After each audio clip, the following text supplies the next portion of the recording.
Cuando lo tenga, diga amén. Hechos capítulo 6, versículo 8. Libro de los Hechos, capítulo 6, versículo 8. Y bueno, acá también ya está en la pantalla. Y dice entonces la palabra de Dios. Y Esteban, lleno de gracia y de poder, hacía grandes prodigios y señales entre el pueblo. Le damos lectura una vez más. Y Esteban, lleno de gracia y de poder, hacía grandes prodigios y señales entre el pueblo. Gloria a Dios. Oramos. Padre, gracias, Señor, por este tiempo tan maravilloso que tú nos das, porque tu misericordia está presente cada día y se renueva cada mañana, Señor. Padre, gracias porque nos permitiste llegar a casa, orar y adorar tu nombre, Señor. Ahora que vamos a estudiar, a meditar en tu palabra, rogamos que tu Espíritu Santo, Señor, abra nuestros oídos para escuchar atentamente tu palabra, Señor. Que abra, por favor, nuestra mente para poder entenderla y nuestro corazón para que tu palabra sea sembrada. Nos ponemos en tus manos y te damos las gracias, Señor amado, en el nombre de Jesús. Amén y amén. Gloria a Dios, mis amados hermanos. Este tema que quiero compartirle, que estuve orándole al Señor acerca de cómo compartir este tema, le hemos puesto rostro de ángel. Este es el tema que queremos compartir esta tarde ya con ustedes. Y le hemos puesto por tema así, rostro de ángel. Y ya va a ver usted por qué. No me lo inventé, sino que ahí viene en la Biblia esa frase. Rostro de ángel. No sé si alguna vez le ha pasado. Yo creo que sí. Porque la verdad, aunque dice por ahí una frase que no se debe juzgar al libro por su portada sin antes de haberlo leído, la verdad es que sí juzgamos a los libros por las portadas, y no me va a decir que no es cierto. Somos personas prejuiciosas, somos personas que observan y que a lo mejor sin haber convivido con tal o cual persona ya nos formamos una opinión acerca de esa persona. Y no me diga que no es cierto. Algunos psicólogos dicen que tienes 30 segundos para caerle bien o caerle mal a alguien cuando lo ves por primera vez. Solo hay 30 segundos para que una persona que apenas nos conoce se forme una opinión de nosotros. Y bueno, nosotros también, cada que conocemos a alguien nuevo, mentalmente es ese proceso. Solo tenemos 30 segundos donde nos formamos una opinión. Decimos, se ve buena onda, se ve mala onda, se ve, no, este sí se ve que es un sangrón, ¿verdad? Entonces, 30 segundos nada más, dependiendo la cara que ponemos, ¿verdad? La cara con la que nos presentamos. Me recordaba al pastor Efraín Avelar, allá de Guatemala. Tenía una frase cada que predicaba, que llegaba a una iglesia a predicar. Yo que tuve también la oportunidad de verlo muy jovencito, pero predicando en la iglesia donde crecí. Y así en varios sermones que escuchaba de él, siempre llegaba y decía, dígale al que está a su lado, usted no tiene la culpa de la cara que tiene, pero sí tiene la culpa de la cara que pone. Siempre le decía eso a la congregación, ¿no? Entonces, y así sucede entre nosotros también, ¿verdad? Dios nos dio un rostro de ángel y yo creo que ese es momento de decir amén a eso, ¿verdad? Un rostro de ángel nos dio. Pero a veces ponemos como que rostro de Lucifer y a veces ponemos rostro de pan de Dios, ¿verdad? A veces rostro de cordero y a veces rostro de lobo. Y crea o no lo crea, el rostro refleja mucho el estado en el que venimos, el estado de ánimo en el que estamos, mis amados hermanos. el estado de ánimo que reflejamos cada uno de nosotros.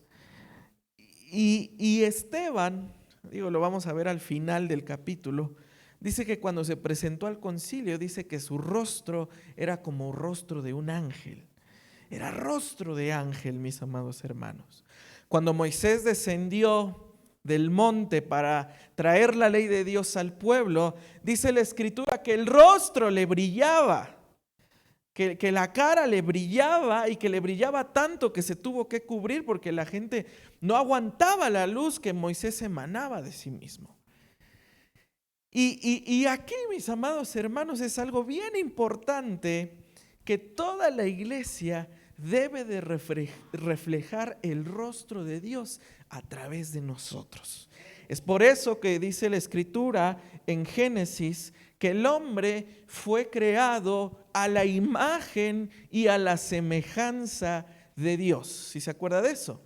Entonces, usted y yo somos reflejo de Dios. Somos un reflejo de la imagen de Dios. En 2016, allá en Pakistán, de esos países donde el evangelio no es bien recibido, donde el evangelio es perseguido, mis amados hermanos, un joven llamado Nabil fue arrestado por predicar a Cristo en su universidad.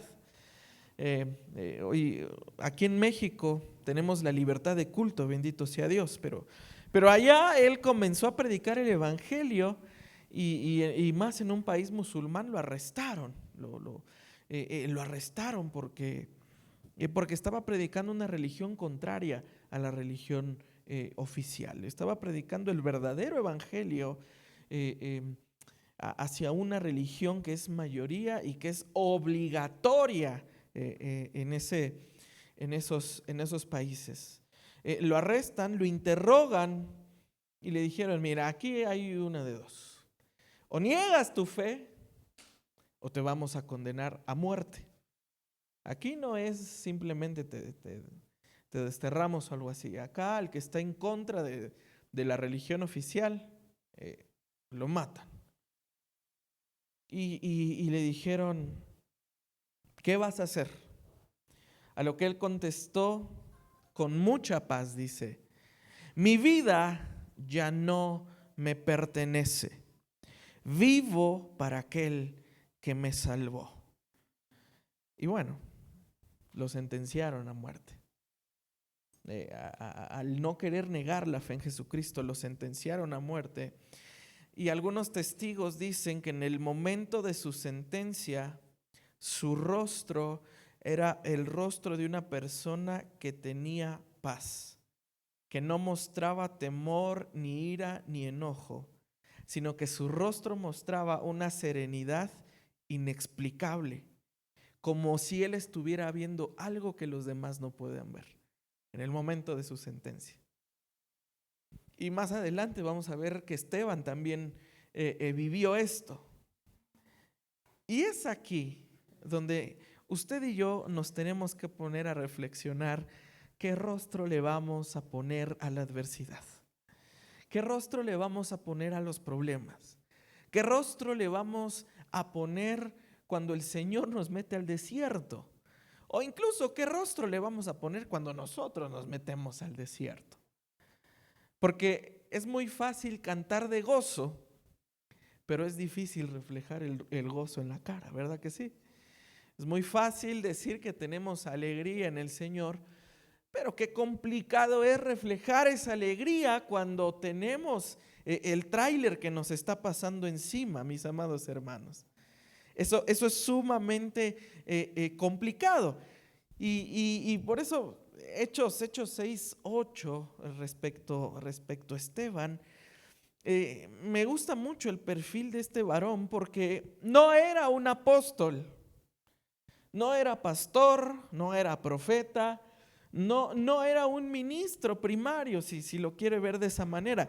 No era alguien a quien llamaron a predicar o que su propósito principal era edificar a la iglesia por medio de la enseñanza de la palabra. Él tenía la tarea de que todos los hermanos estuviesen contentos con la repartición de la comida dentro de la iglesia. Esa era la tarea de Esteban.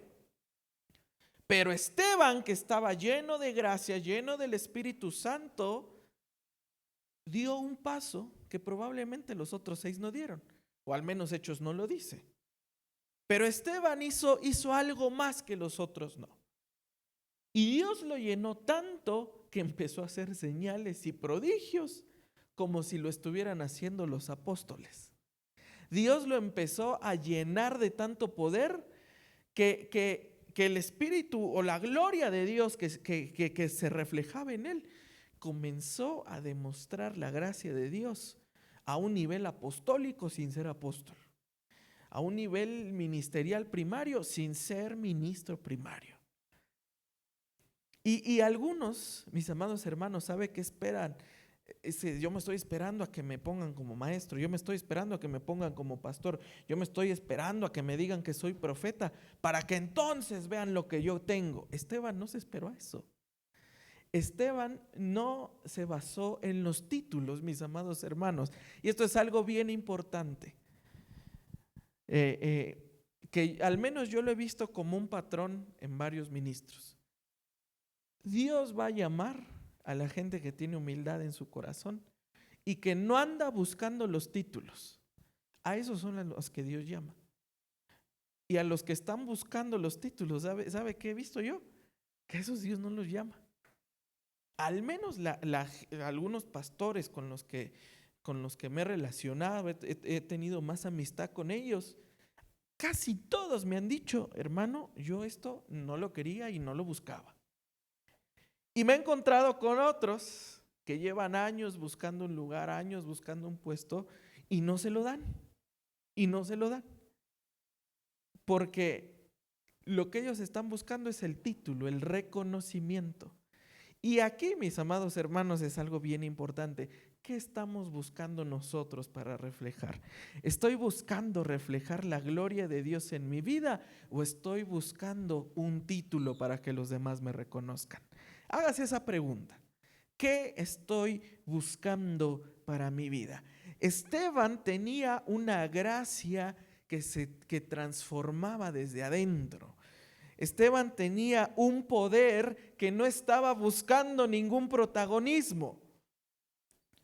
No usaba su influencia espiritual para imponerse, sino que la tarea que le dieron lo hacía tan lleno del Espíritu Santo que comenzó a hacer señales y prodigios dentro de la iglesia, siendo el diácono que servía a las mesas, siendo el hermano que tenía responsabilidad administrativa en la iglesia y no tanto ministerial. Esteban no estaba esperando el título y nunca deseó el título. Y aquí la pregunta a lo mejor sería: ¿cuántos queremos ser como Esteban? Y a lo mejor muchos vamos a decir amén. Entonces no hay título. No hay título. No hay ministerio apostólico, pero hay llenura del Espíritu. ¿Qué quiere usted? ¿Ah? No hay ministerio profético, pero hay señales de parte de Dios. ¿Qué queremos, mis amados hermanos? ¿Qué estamos buscando de parte de nosotros, mis amados hermanos? Los milagros son el fruto. Las señales que hacía Esteban son el fruto, no eran la meta de Esteban. Era fruto de lo que Dios estaba haciendo en su vida. John Stott decía: Esteban no era apóstol, pero estaba lleno del mismo espíritu que los apóstoles. No era profeta, pero estaba lleno del mismo espíritu que los profetas. Porque la plenitud del espíritu no está reservada a los visibles, sino a los que están rendidos. El Espíritu se va a manifestar en esas personas, mis amados hermanos. Dios no necesita grandes nombres. Dios no necesita grande gente que diga: yo soy apóstol, yo soy pastor, yo soy profeta. Dios está buscando corazones que quieran ser llenos del Espíritu Santo. Dice amén a eso. Dios está buscando un corazón que diga: Señor, sin buscar un título, sin buscar un nombre, sin buscar reconocimiento. Yo estoy buscando que me llenes de ti. Dice amén a eso. Entonces, si vamos a servir, si estamos buscando algo de parte de Dios, hay que pedirle al Señor que nos llene antes de pedirle que nos use. Porque ¿cómo me va a usar Dios si no estoy lleno de su Espíritu Santo? ¿Cómo me va a usar Dios si no me he llenado de lo que Dios tiene para mí? Yo sé que a algunos Dios les ha dicho, tú vas a ser maestro de la palabra, tú vas a ser pastor, tú vas a ser predicador, Dios te va a llevar a las naciones, y nunca se preparan, nunca se preparan. Dios les da la promesa, pero nunca se preparan para la promesa. Dios le dijo a Israel, te voy a sacar de Egipto y te llevaré a la tierra prometida, pero sabe, esa generación no estaba preparada para entrar a la tierra prometida, y esa generación murió en el desierto, y fue la siguiente generación la que entró a la tierra prometida, porque esa sí dijo, yo sí me quiero preparar, yo sí quiero que Dios me llene. ¿Por qué? Porque hay algunos que no cumplen sus metas y sus propósitos. Porque aunque Dios les dé la promesa, no le dicen, Dios, vengo a que me llenes, vengo a prepararme contigo, vengo a que tú hagas conmigo lo que tú buscas, Señor. Se quieren brincar la etapa de la preparación, se quieren brincar la etapa del discipulado y brincan al ministerio, y el ministerio termina siendo un fracaso. Así sucede, mis amados hermanos. ¿Me está entendiendo? Esto es algo bien importante. Antes de ser usados, tenemos que ser llenados. Antes de pisar un púlpito, tenemos que prepararnos, mis amados hermanos. Tenemos que estar llenos de Él. Dice el versículo 9, pero algunos de la sinagoga llamada de los libertos, ahorita vamos a ver qué es todo esto, llamada de los libertos, incluyendo tanto cirineos como alejandrinos, y algunos de Cilicia y de Asia, se levantaban y discutían con Esteban, pero no podían resistir a la sabiduría y al espíritu con que hablaba. Wow, esto es bien impresionante. Antes de ver lo que hacía Esteban, vamos a hacer una pequeña digresión, un pequeño paréntesis. La primera pregunta que un estudioso de la palabra haría, ¿y quiénes son esto de las sinagogas de los libertos, no? ¿Quiénes son los cirineos? ¿Quiénes son los alejandrinos? ¿Quiénes son los de Cilicia? ¿Y quiénes son los de Asia? La sinagoga de los libertos viene de un término latín que es libertini. Suena italiano, yo sé, porque el latín es precursor del italiano. Estos eran unos esclavos que algunos judíos, algunos griegos, otros en general gentiles, donde los romanos llegaban a conquistar y llegaban a esclavizar. Pero pasado algún tiempo, los romanos los liberaban. Algunos judíos, incluso en las conquistas, habían sido esclavizados y llevados a Roma en las conquistas de Pompeyo, ¿no? Está bien padre ese nombre también, Pompeyo. Fue un conquistador, tomó muchos judíos y los lleva ya como esclavos. Y los liberaron, los romanos dijeron, ya no necesitamos de tus servicios, gracias. Y esos judíos, algunos regresaron a Jerusalén y se empezaron a llamar entre ellos, nosotros somos los libertos o los liberados. Y ese grupo que regresa a Jerusalén forma una sinagoga. Una sinagoga era como una especie de templo, aparte del templo principal, el templo de Herodes. Los judíos que no vivían en Jerusalén y no podían ir al templo de Herodes, establecían otros templos chiquitos, si lo quiere ver de esa manera, que se llamaban sinagogas. ¿Sí me estoy dando a entender? Sí, parece clase de seminario, pero necesitamos bien contextualizar que estamos predicando. Entonces ellos regresan ellos a Jerusalén y forman esta sinagoga, y ellos hablaban griego, eran judíos helénicos, entonces su idioma principal era el griego y estaban muy influenciados por la filosofía griega. Estaban sumamente influenciados por ese conocimiento griego. Entonces documentan los historiadores que este tipo de libertos eran profundamente religiosos y a menudo más celosos de la ley que los mismos judíos que estaban en Jerusalén. O sea, eran más religiosos que los propios religiosos. Así de extremistas eran estos judíos. Tomaron con tanta fuerza su identidad que la ley ellos la veían como lo más importante y eran sumamente celosos.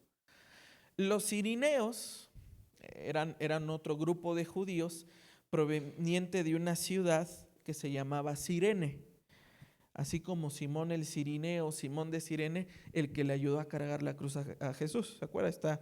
Ahí está en las escrituras. Cirene era una ciudad al norte de África.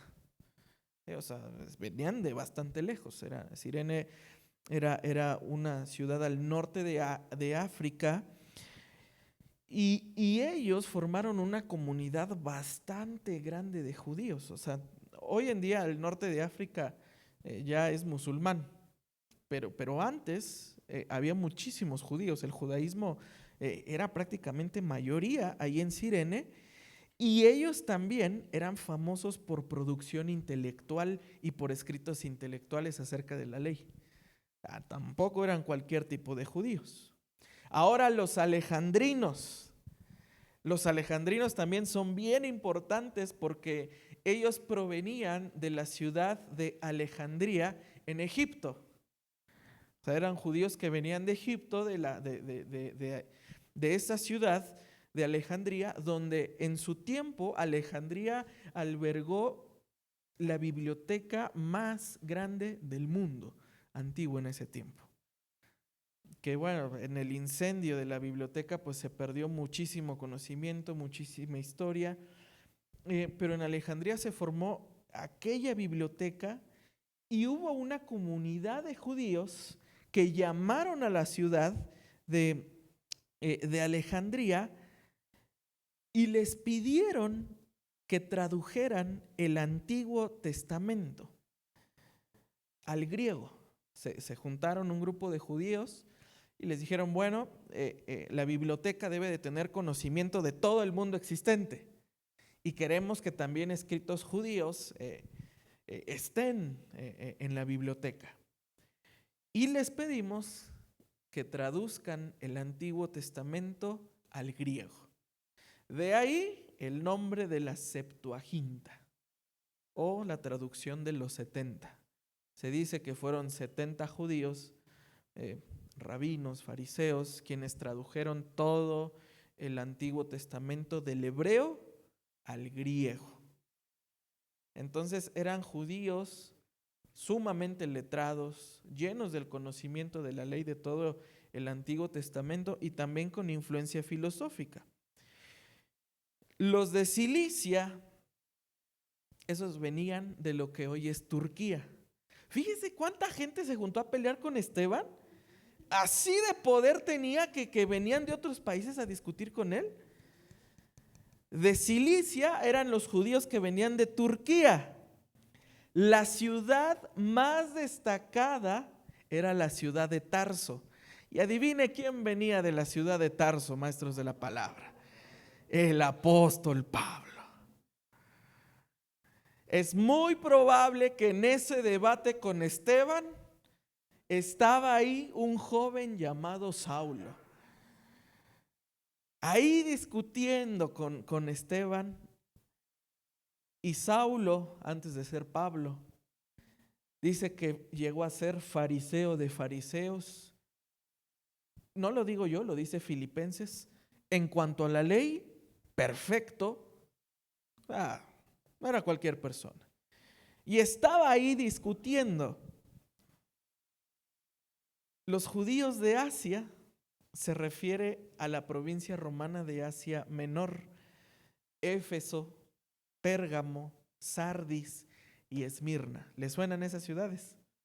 A las ciudades donde el apóstol Juan escribió las 7 cartas a la iglesia del Apocalipsis.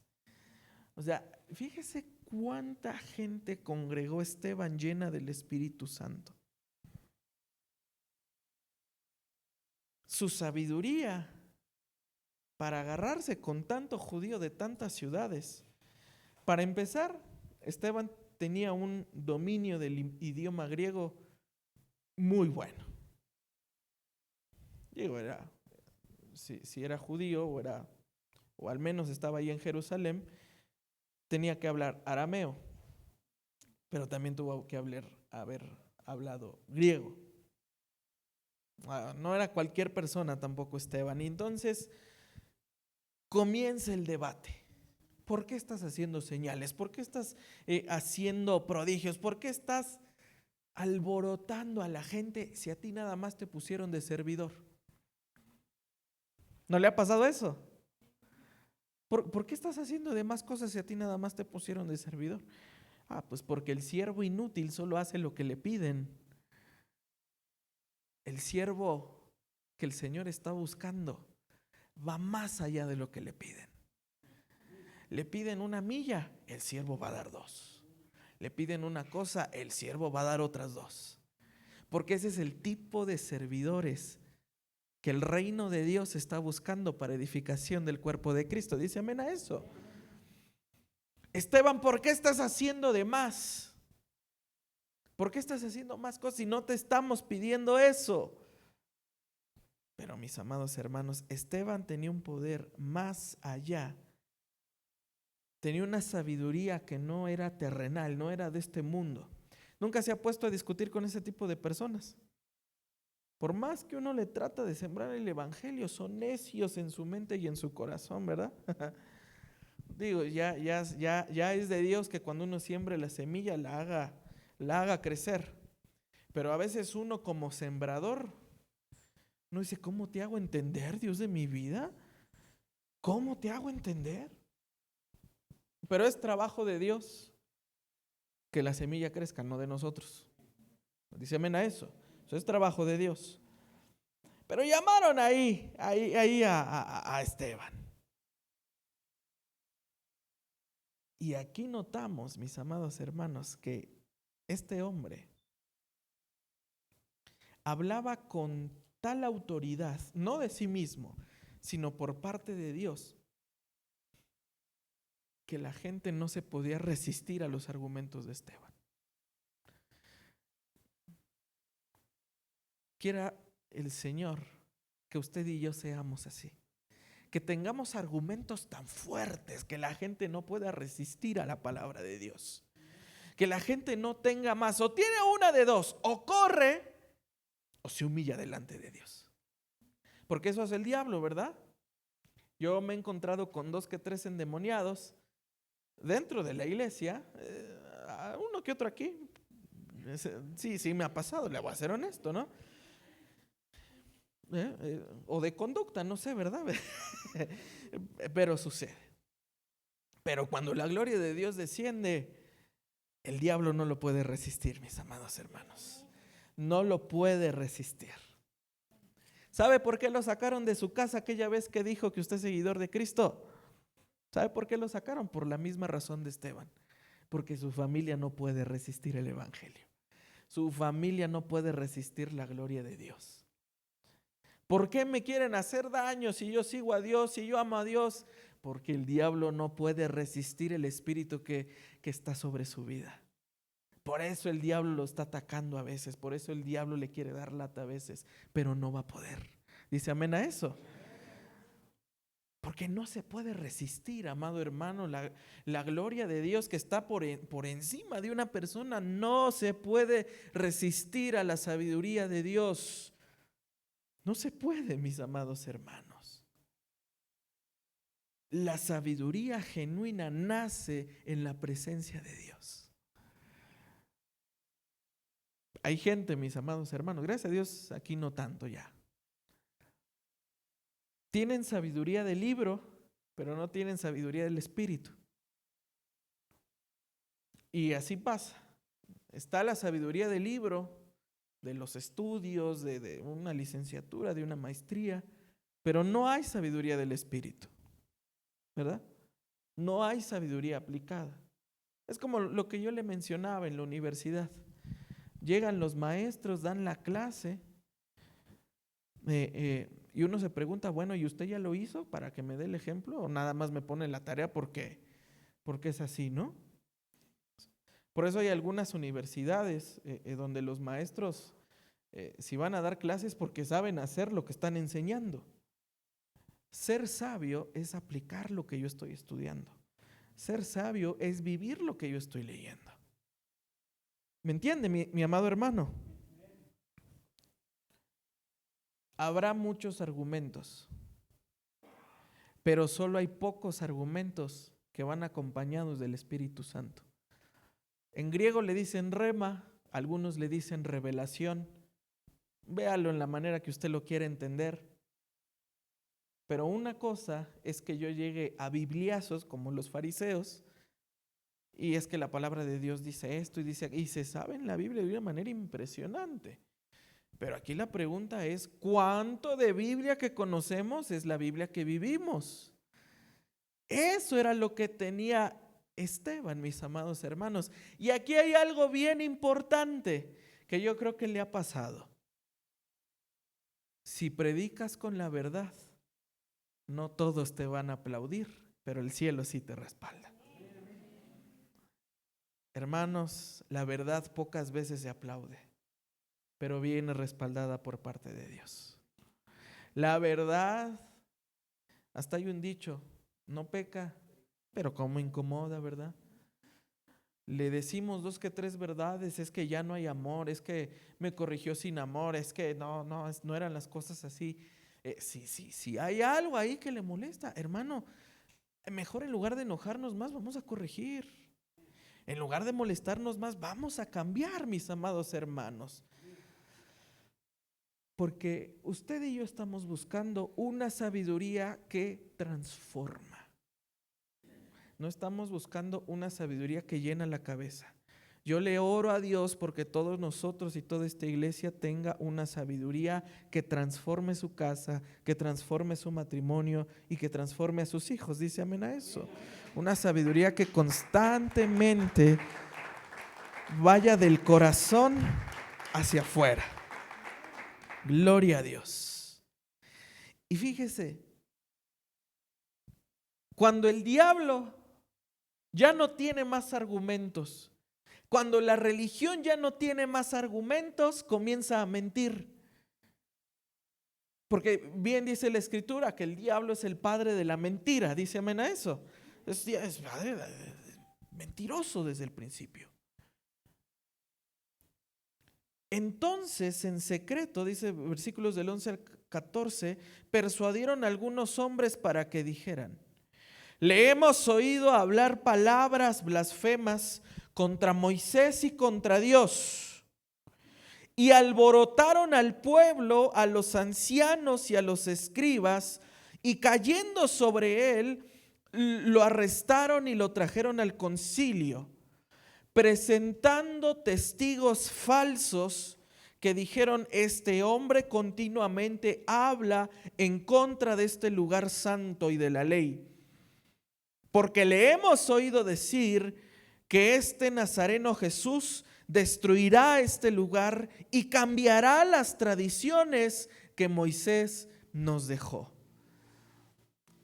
Wow.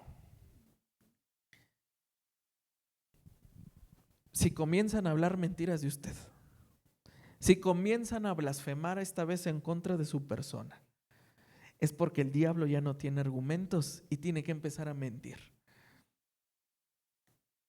Por eso también la Escritura dice: si os llegan a vituperar, a blasfemar, a contradecir, estén en sumo gozo delante de las tribulaciones que se les presenten, decía el apóstol Pedro. Dice amén a eso. El que nos vituperen, el que nos señalen, el que nos acusen, el que comiencen a hablar a nuestras espaldas, el que nos empiecen a tirar tierra a nuestras espaldas, fuera de nosotros. ¿Sabe algo? Es una señal de que estamos haciendo las cosas bien. Está difícil, pero estamos haciendo las cosas bien. Está complicado de que nos señalen así, pero es una señal de que estamos haciendo las cosas bien. Esteban reflejó la misma historia que Jesús vivió en el concilio. A Jesús lo arrestan, lo llevan al concilio y dice que no se ponían de acuerdo hasta que llegaron 2 testigos falsos. Así mismo le pasó a Esteban. ¿Cómo me ha pasado de verdad que los pastores dicen, ¿cuántos quieren ser como Jesús? Y todos decimos amén.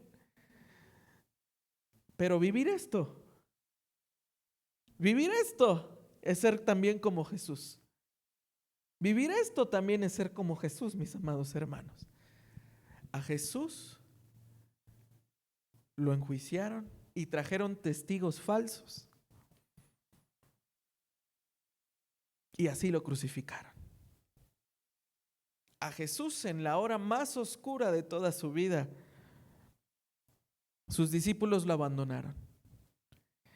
Y aquí yo me hago la pregunta, ¿dónde estaba la iglesia cuando arrestaron a Esteban? No dice, pero vivir como Jesús es pasar a veces el valle de sombra y de muerte, aunque los que son cercanos a nosotros ese día no estén cerca. Y no es para poner reclamos de dónde estaba, no oró por mí, no vio por mí, no me visitó, no hizo nada por mí. Es que hay, mis amados hermanos, desiertos y valles que uno tiene que pasar solo. Y no es que la iglesia no ore por usted. No es que uno no lo ame, no es que uno no busque su bienestar. Hay batallas que se tienen que pasar solo, mis amados hermanos. Porque es ahí cuando Dios muestra su gloria delante de nosotros. Comenzaron a manipular la palabra de Dios pintada de celo por la ley. Mis amados hermanos, estos judíos leían exactamente la misma Biblia del Antiguo Testamento que leyó Jesús, que leyó Esteban y que leían los apóstoles. Era exactamente la misma Biblia. De Génesis hasta Malaquías era exactamente lo mismo. Pero ¿sabe cuál era el problema? Que la palabra que tenían los judíos no iba acompañada de espíritu y la de Esteban sí. Y era la misma Biblia. Había una manipulación religiosa disfrazada por celo de la ley. Pero en realidad ellos no estaban defendiendo la ley, sino que estaban defendiendo un sistema nada más. Un sistema que les beneficiaba a ellos nada más. Ahora, fíjese qué sucedió aquí. Esteban tocó sus intocables. Y aunque no me diga que no, todos nosotros tenemos intocables en la iglesia. No me diga que no es cierto, porque sí es cierto. Yo me acuerdo, hermano, ya no hago esas cosas porque si no me regañan. Había un brother que tenía unas frases, no se las voy a decir porque si lo conoce me va a ir a acusar, pero tenía unas frases. Y cuando iba yo con mis cuates a poner el audio, que íbamos allá a congresos, pues me decía, pruébate los micrófonos. Y pues ahí ve al hermano Joaquín probando el micrófono, arremedando al brother como predicaba, ¿no? Sí, de verdad, ¿no? Mire, Dios sabe que no lo hacía con afán de burlarme, lo hacía por puro cotorreo, porque tenía cada frase, hermano, cada frase, de verdad, cada frase. Y pasó uno de sus discípulos, ¿no? Yo no sabía que iba ahí entre el grupito. ¿Y qué pasa? ¿Por qué se está burlando de mi apóstol?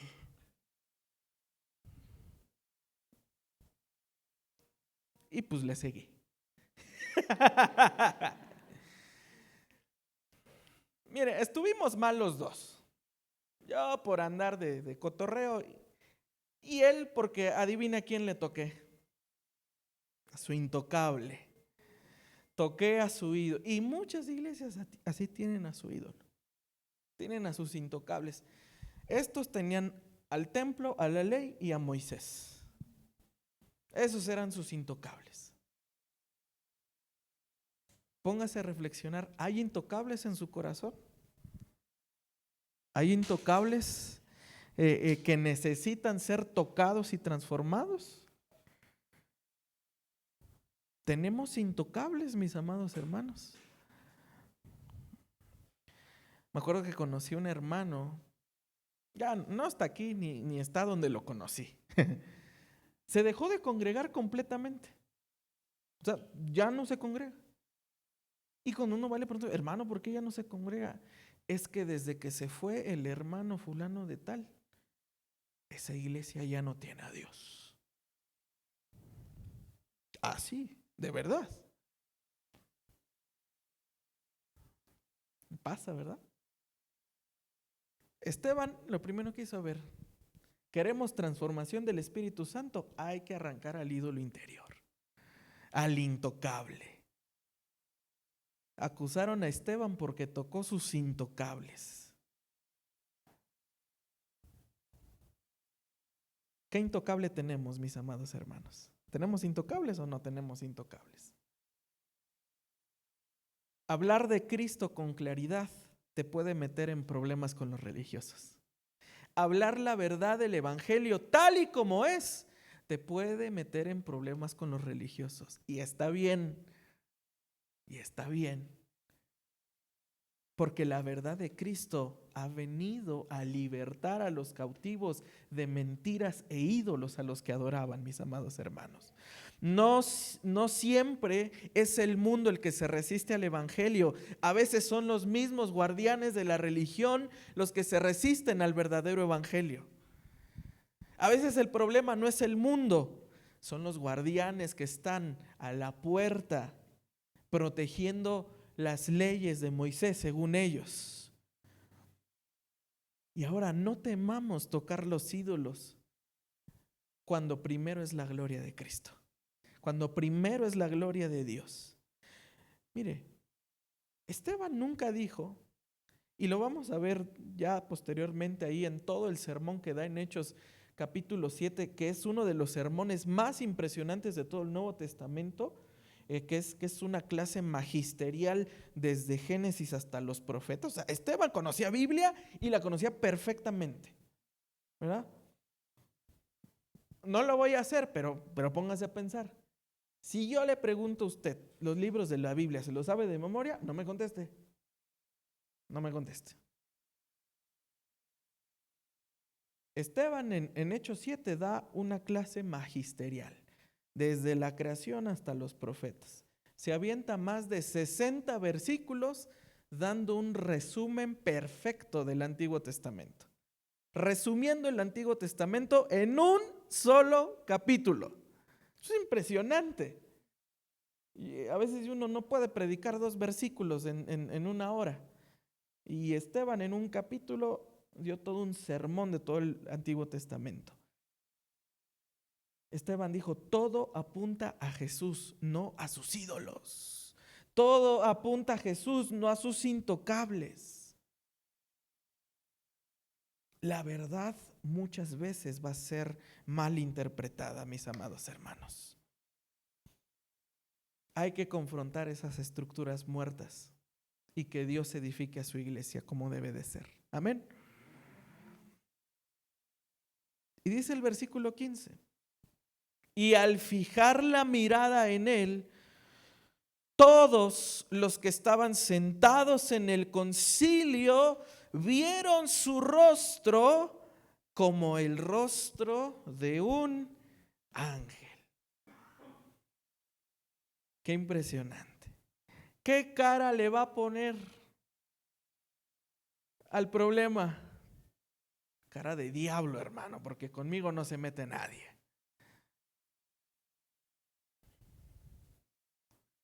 ¿No? La misma cara que le pongo a mi mujer cuando me enojo. ¿Qué cara le va a poner al problema? ¿Qué cara le va a poner a la adversidad? ¿Qué va a ver el religioso? ¿Qué va a ver el religioso cuando lo ve usted?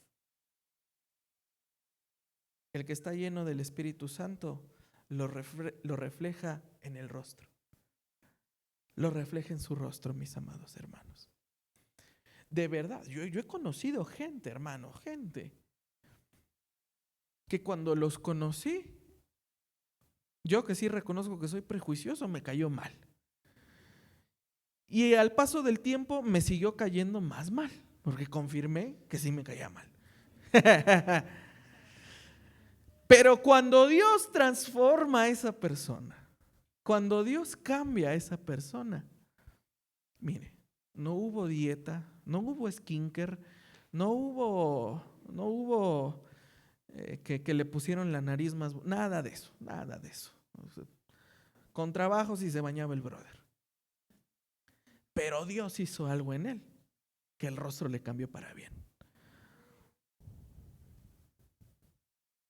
Yo creo que muchos de nosotros, póngase a pensar, hermano, yo creo que necesito un cambio de rostro.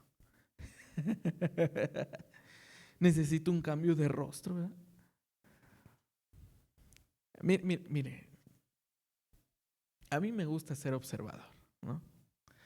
Me gusta ser, sé que he dado algunos sermones que lo duermen, porque si no se duerme bosteza.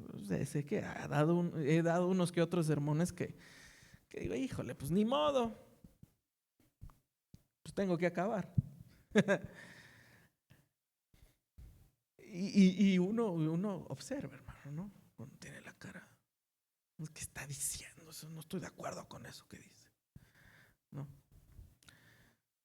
Otro donde a veces pienso que soy mejor contador de chistes que predicador. Algunos domingos llego a pensar eso. Pero en general, cuando lo veo llegar a la iglesia, digo, híjole, a lo mejor el brother viene un poquito cargado, viene un poquito emproblemado, viene un poquito triste, o viene enojado con su esposa o con su esposa. Alguno de los dos hizo enojar al otro, ¿no? Y sucede, hermano, trae unas caras así. Y lo primero que le digo, Señor, cuando lleguemos a tu casa, que tú nos cambies el rostro. Reflejemos la imagen de Dios en nuestro rostro, mis amados hermanos. Usted y yo, como iglesia del Señor Jesucristo, tenemos la noble tarea de reflejar a Cristo cada que usted y yo nos reunimos. De reflejar al Señor cada que usted y yo venimos a la iglesia. A veces reflejamos problemas y está bien, pero cuando usted se levante de adorar a Dios, vaya como Moisés brillándole el rostro delante del problema. Que cuando usted se levante de adorar, de alabar a Dios, se levante como Esteban y se le presente al problema con un rostro de ángel. Los de allá le van a decir, nunca vas a cambiar, nunca vas a componerte. Siempre tiene los mismos vicios, siempre tiene los mismos problemas y nunca vas a cambiar, ¿verdad? Yo creo que algunos de ustedes les dijeron así alguna vez. Tú nunca vas a cambiar. Bueno, sí se puede cambiar. Dios sí nos puede dar un rostro de ángel. Con la cara que tengo, hermano, con la cara que tiene. Con la cara que tiene. Dios nos puede cambiar el rostro. Dios puede hacerlo sonreír más. Dios puede hacer que se ría más enfrente del problema. Había un canto, no me acuerdo cómo se llamaba ese hermanito, ahí medio guapachoso, ¿verdad? De esas canciones que son para aquellos que están entrando en el evangelio y todavía quieren oír esas canciones del microbús. No se crea. Pero había una canción que decía, y el cristiano no puede estar enojado, enojado. ¿Nunca lo ha oído? Sí, lo ha oído. Pues es hora de vivirla. Sí, el cristiano no puede estar enojado, enojado. Ahí búsquela. Eso es lo que el Señor está buscando de nosotros. Que cada que nos reunamos y que usted voltee a la derecha, usted voltee a la izquierda, que híjole, aquí está esta señora, aquí está este chamaco también, pero que diga, veo rostro de ángel en cada uno de los hermanos que están aquí. Rostro de ángel, mis amados hermanos. Esto es lo que nos deja Esteban. Al problema se le enfrenta poniendo rostro de ángel. ¿Dónde lo consigo, hermano? En la presencia de Dios, llenándose de su Espíritu Santo. Dice amén. Dele un aplauso fuerte al Señor.